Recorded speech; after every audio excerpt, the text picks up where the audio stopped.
For more, we can speak to Pavlína Janebová, Research Director at the Association for International Affairs. Hello to you, Pavlína. We're just watching that report about disinformation. Could you go into it a little bit more for us? Good afternoon from Prague.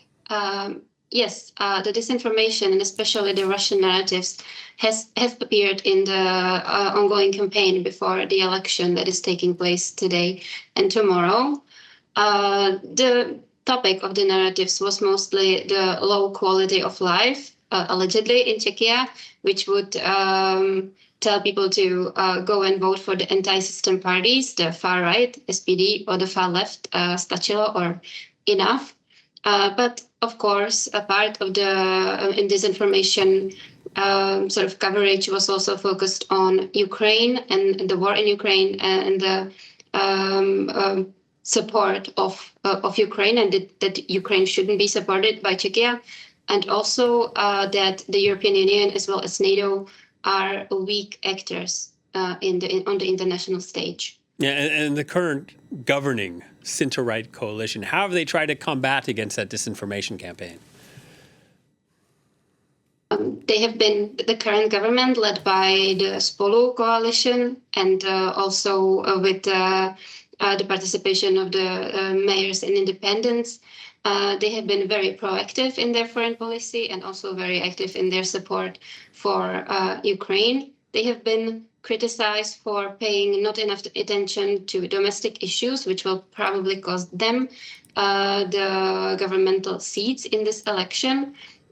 They have been trying to emphasize the importance of Czechia being anchored in the Western institutions, and they have been warning before Andrej Babiš and his potential coalition partners to take Czechia away from the global West and turning the Czech Republic towards Russia and the global East, which, if we want to be correct here, is not exactly the case. Of course, the far right and the far left, they are pro-Russian, anti-Ukrainian.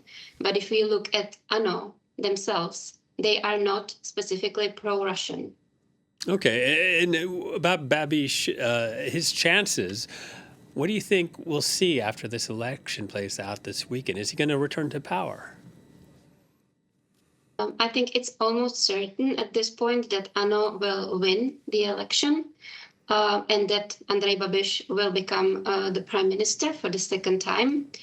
What will be interesting to watch, however, will be what will the coalition look like?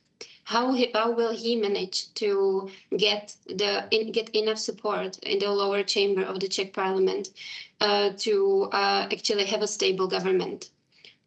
His natural coalition partners would be, for example, the smallest party currently that has a chance of entering the chamber, the motorists for themselves, who are a populist anti-green party, anti-EU party. But it's by no means certain that they actually will enter the Chamber of Deputies. Other partners would be the far right, SPD, or the far left, Stačilo. But there are certain personal animosities, for example, between the leader of the far right and Andrej Babiš. So this is not certain either. When it comes to the chances of Andrej Babiš's government actually being supported by some of the mainstream parties, I think that's also a possibility, even though not right away, but further in the negotiations. But in that case, but potential junior coalition partner would probably condition their entering to the government by replacing Andrej Babiš in the prime minister seat by someone else from ANO, probably Karel Havlíček, who is currently the vice chair. Right. And how do you think a Babiš victory would reverberate across Europe?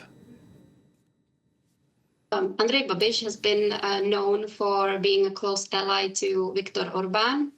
Andrej Babiš has also been vocal about wanting to improve the relations between Czechia and Slovakia, which have gone sour in the past few years. So I guess the fear is in the European Union and in Europe that Babiš will join this club of troublemakers in the European Union. And I think, yes, Andrej Babiš definitely will try to renew the Visegrad cooperation, even though the role of Poland is currently unclear.